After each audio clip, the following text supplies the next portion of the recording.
first Four Corners softball podcast episode of the 2024 season. I'm here at Northwest-Shoals Community College today. It's the first day of practice for them. I'm excited to have the Patriots be my first stop.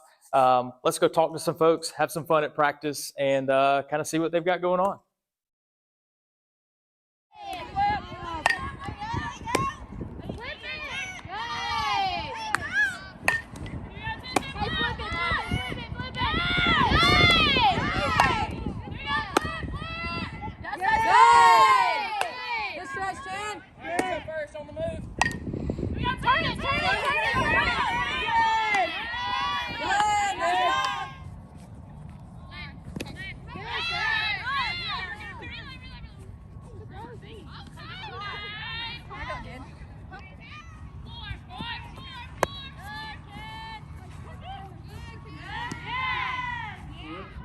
Northwest-Shoals Community College. It's been a great day out here so far. We've got a couple players, Kennedy Clark, Katie Dawson.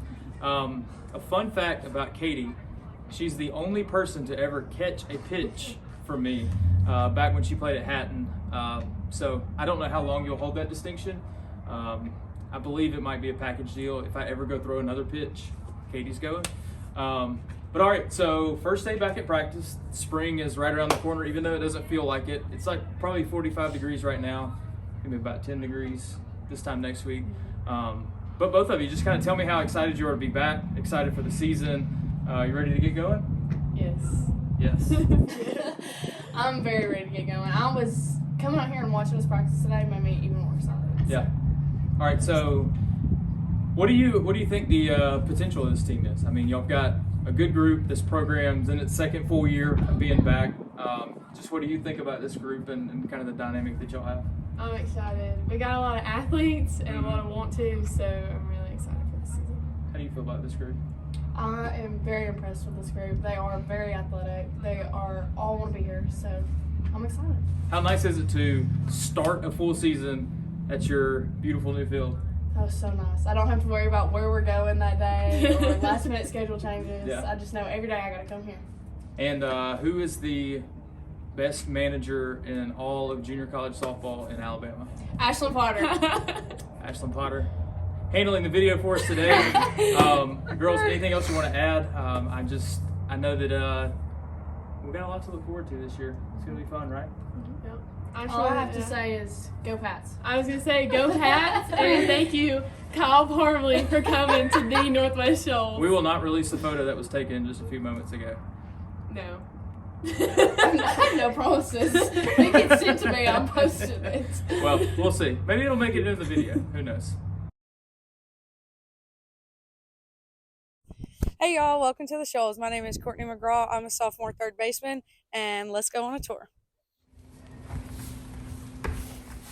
To the left, we've got all of our Christmas presents. A little late this year, but we got them all today, so we're super excited about that. But yeah, this is our locker room. Where's your locker? It's right here. It's messy, but it's right here. Yeah. Got my original locker tag from last year. Making upgrades. Okay, so this is our weight room. We got a lot of updates to it actually recently. So when we first got here, it did not look like this at all. We had like a bunch of like really old and rusty weights and like benches that weren't even like accessible really. But thankfully we had somebody who donated all of this, I believe.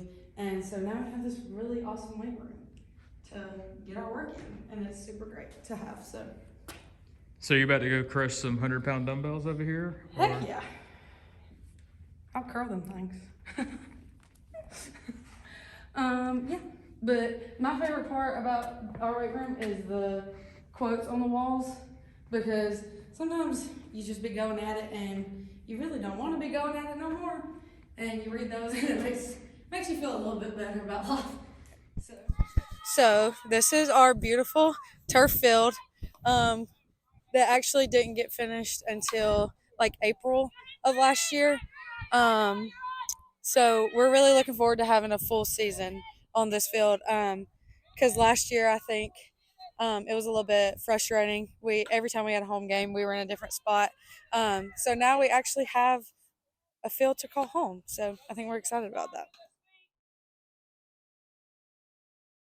All right, the Four Corners Softball Podcast is back for the 2024 season. Really excited about that. I am here making the first stop of the season at Northwest-Shoals Community College up here in Northwest Alabama. I've got Northwest-Shoals coach Angel Brown with me today. They're back. Today was the first day of practice. Coach Brown, does that make you really excited to be back? Absolutely. We had a really good fall, so I'm really excited to see what they do this spring. We've made a lot of strides from last year to this year, so I'm just ready to see them compete. I think I was probably more excited than I've been in a while for the season to start. So yeah, I'm excited to see what they do. Yeah. Well, so last year y'all really get rolling, but it's got to feel like year one in a lot of ways because you're getting to use your new facility from day one, right, to start this year. So just how much of a fresh feeling is there still here in the second year of this program now? Oh, for sure. That's a really good point, too. I hadn't even thought about that, but you're absolutely right. Last year when we were kind of getting everything rolling, we had the turf down and we could practice here, but we were kind of at the mercy of everybody else around us. So UNA over at North Alabama, Ashley Cozart, they were phenomenal letting us use some of their facilities. Deschler High School over here, Bailey Nelson, they let us borrow the field. The city of Muscle Shoals, we actually played at Gatman Park on Muscle Shoals. That's actually their high school field. So, I mean, we had a lot of programs really supporting us early. The switching back and forth between dirt and turf was kind of fun, but I think we've kind of got that part down. But we weren't able to actually play on our field until the end of the season last year. So we played 3 series at home last year. So it was kind of crazy. So we played 1 home game this fall. We had a ton of turnout. So I really think, like you said, that stride is going to get hit because we don't have to be as flexible. We get to be at home. Yeah. So home games are at home. They're not at home. By the way, we're in the Shoals, but we're not at home. So I do think that was a great point you brought up. I hadn't even thought about it. That they're going to be able to get settled early, and it'll be good. Yeah. How much of a foundation do you feel like was really set by last year's group? You know, I know it would have been great if you come in and win every game, win championships, but just tell me about what that group has meant to you. I mean, a lot of them are still here this year for year 2. So just what did last year mean to kind of hit the ground running with this program? Absolutely. So I'm going to brag on my sophomores. The group I have this year, they're phenomenal. The 2 sophomores that we graduated last year, they were awesome. Just anybody on that first team, because restarting a program, and I kind of joked, you know, any other coach goes into a program and they're having to clean up something. They're having to go behind somebody. I get to create my own mess, basically, is what I did. So the big thing for me was, like you said, foundation was key. Building the culture, the identity of the team, like who are we, what do we stand for? So that's really kind of what we focused on. And I'm a firm believer that, you know, if you do the things the right way, that everything else works itself out. So we really poured in and focused on that, and that first group really, really brought into it. This year, it's not me having to say it, they're saying it. So it's almost easy. It's like they're little miniature coaches because they bought into this is who we are, this is what it means to be a Patriot, and they're teaching the freshmen. So I don't even have to worry about it. So that group's gonna be hard to walk out of that gate for the last time. So, you hit the emotional question early, Lord. Well, so tell me a little bit about what you want this program to be. Like, what's kind of the vision? What do you want the identity of one of the teams here to look like? When somebody says Patriot, only thing I can think about is pride. Pride in who you are, pride in where you are, and pride in what's coming. And I think that with the group that we have, the way they set everything up with the foundation and stuff, just hitting expectations early, because I really think last year people didn't think we were going to be, you know, anything. I don't think they thought, you know, first year program, we don't have to worry about it. We were put in a unique situation where our games actually mattered for everybody else. We couldn't compete at postseason, but if we beat somebody, it really, really mattered. So it kind of played a factor in seeding at the end of the season and that type of thing. So, you know, moving forward into this year, like I said, we had a really good fall. We've grown leaps and bounds from that, and I really do think that we've got something special going on. So, taking the identity and kind of going forward, you know, Patriot being proud of what we've accomplished already, and being proud enough to say this isn't good enough and we want to be better. So thinking forward way down the line, my goals, the administration's goal, President Dr. G is what we call him.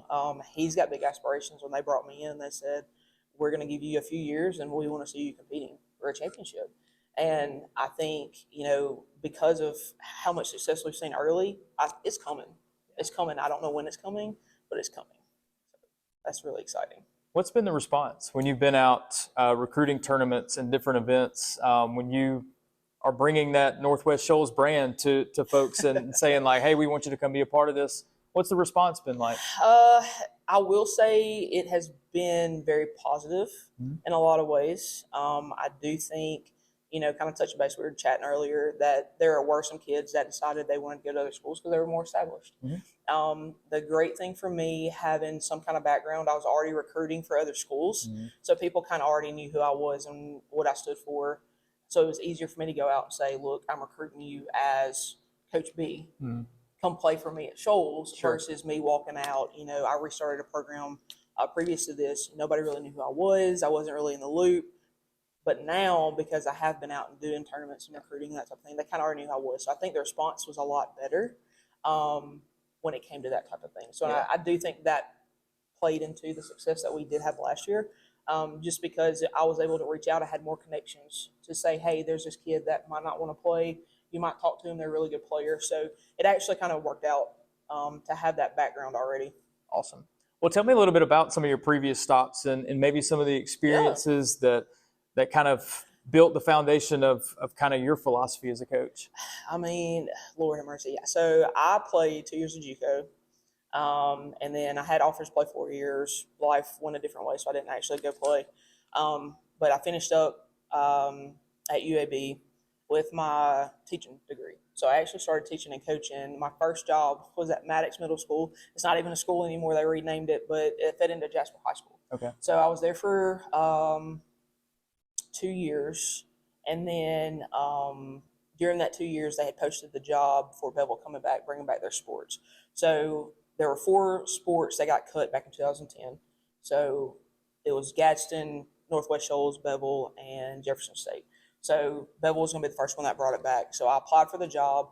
Didn't hear anything back for a while. So I actually took a teaching job at Bumpus Middle School that fed into Hoover. So I was in Hoover for a while. So 2 big, 6A schools, 7A schools, just kind of getting that foundation. So I did that for 3 years. So being able to work with basically the age group that I have now was really beneficial because it's almost the same. So just coming in with that same philosophy foundation that I had for them, it's been the same all the way through. And I limit it to be a good human is basically what it is. Just be a good human, do what you're supposed to do, and everything else works itself out. So leaving there, I did hear from Bevel finally after I accepted the job at Bumpus. So I got hired there. So I did both the recruiting and stuff because Bevel was a part-time job at the time. So I worked at Bumpus, I coached, was recruiting at Bevel, and then I was at Bevel for 2 years, restarted the program there. I got an opportunity to go coach at University of West Alabama. So better situation for me. It actually moved me back closer home. So that was actually good. So I was able to be closer to my family. So I was there for 2 years, and then I was there during COVID, which COVID's a whole nother beast. But there during COVID, and then I finished up the last year in Division II at UH with Coach Les. So was very blessed to work with her and Carter over there, and they kind of solidified what I had already thought my coaching philosophy was. So I don't know how many people really are close enough to know Coach Les. I know she kind of gets a rap for being one of the old school, hard school coaches, but she's so much more than that. And I think her pouring into me, her and Carter both, just kind of pouring in and helping me say, okay, you're on the right path. So keep going the way you're going. So she actually wrote me a card. It's hanging in my office. Coach Les sent one over that, say, looking forward to see what you do this season. Keep it up. So that's kind of all those pieces kind of growing, having built a program before, having worked with the middle school age kids, and then, having such a big influential, one of the winningest coaches ever, to say, yeah, you're right. Like, you're on the right path, keep going. So those are kind of the key things that have really kind of got me where I am. So awesome. So what do you think would make this season a success for this team? Win more games than last year? Honestly, we talk about wins and losses because obviously that's at the end of the day, that's the way it's supposed to go. But for them is making sure, one, that I graduate all my sophomores. Mhm. That's the biggest thing for me to make a success. And then the second thing is I want to be absolutely competitive. Like when you step on the field with us, I want you to say we have to compete at our best, because if we don't, we're going to get beat. Like I want to see the best of every team that we play, because we're not going to get any better as a program if we don't see that tough competition. So we're going to get tested pretty early. Our schedule is pretty stacked. I hadn't even told the girls this yet, but we're playing some of the top ranked teams in Division One, Really? as well as some of the top ranked teams in Division Two. So we're gonna get tested pretty early. So I think it's gonna be good. We got some good pitching in the circle.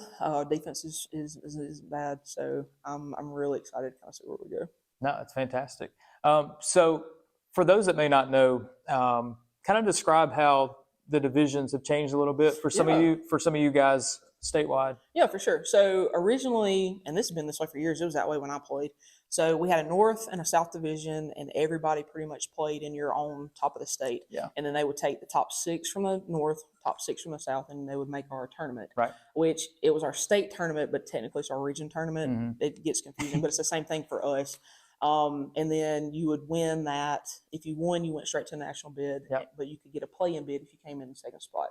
So now we've changed to where you got to pick which you wanted to be. So you could do Division One, Division Two, and people get that confused a lot. And really, it's all about the kinds of scholarships you can give. Which Alabama's still handicapped with that because we're not allowed to give housing, or we're not allowed to give books, Right. A board really, housing and food.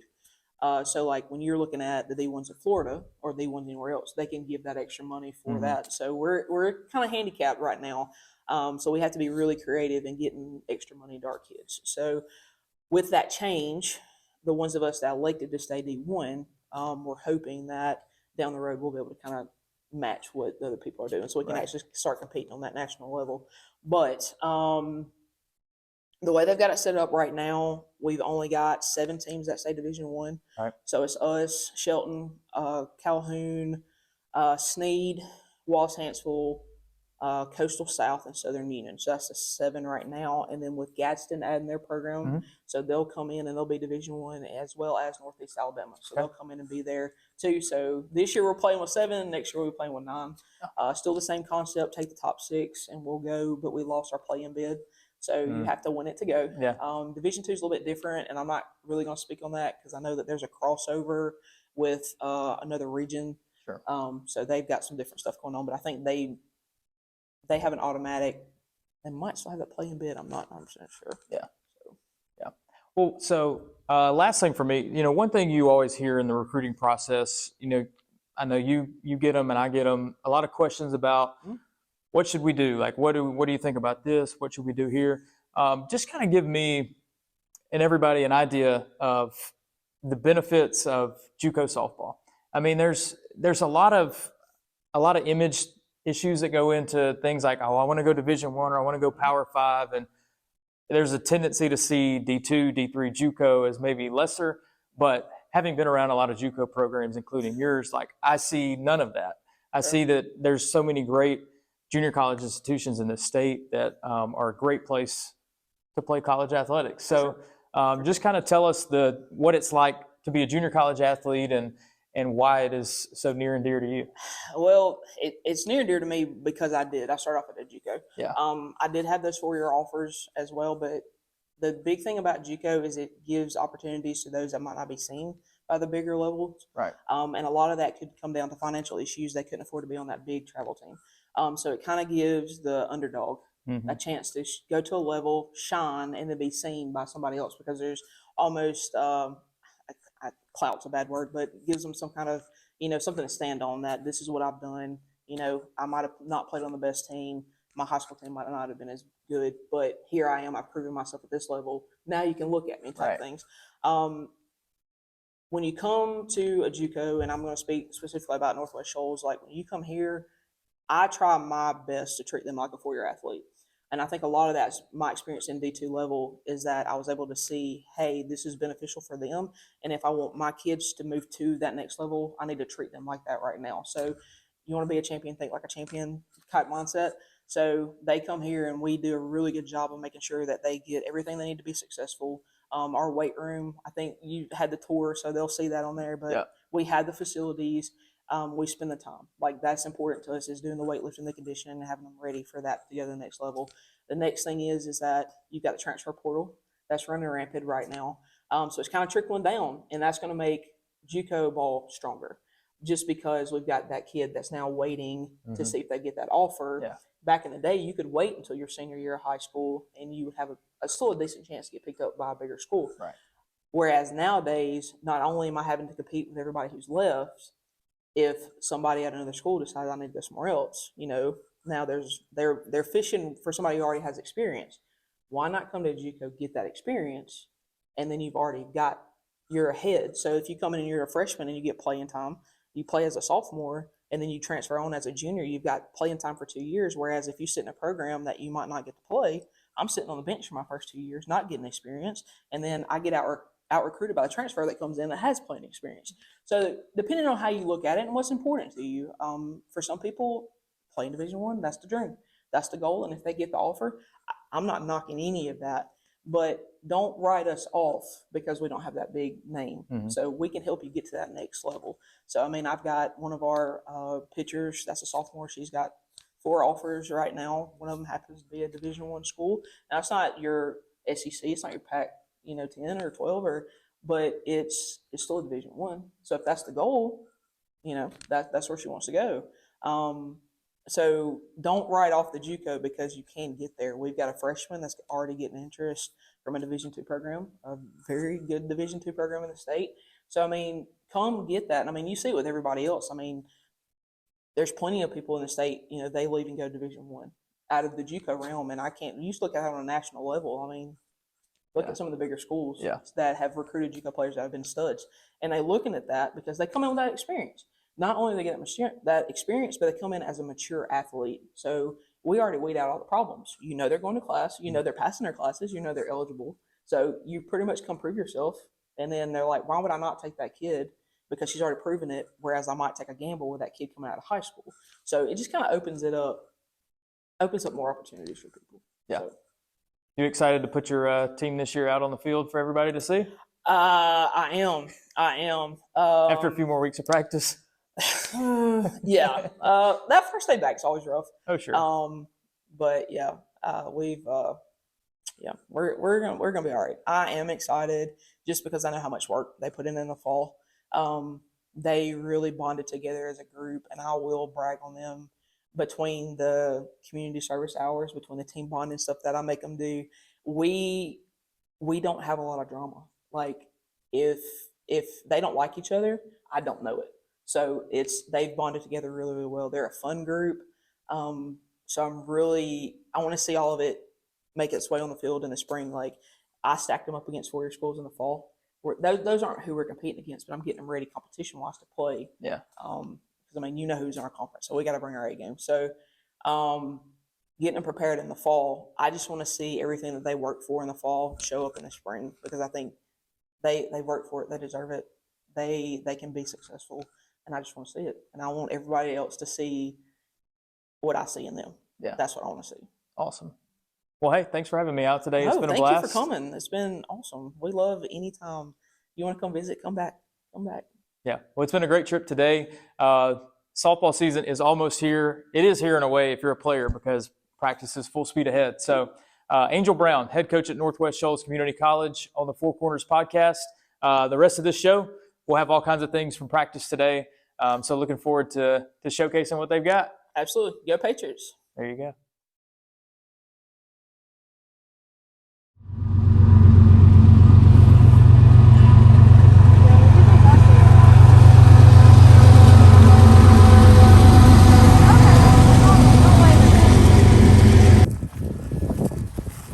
What'd you eat for lunch today? McDonald's. I got kids now. Is that normal for you? Yes, because I like the apples. They're so like crispy. You like the McDonald's apples? Yes, they're the best apples you could ever find in the whole world. Not really, but they're really cold, and that's my favorite part. Like, I feel like they were in the freezer before they gave them to me, and they're really good. Where are we going now? The weight room where we get them gains. Let me think what we want to talk about. I hope I'm not shaking. What do we want to talk about? Are you Actually, cold? hold Ashley? your breath when you do it, so you don't hear you breathe. It's gonna be about 3 minutes, so just don't breathe for 3 minutes. If you can handle that.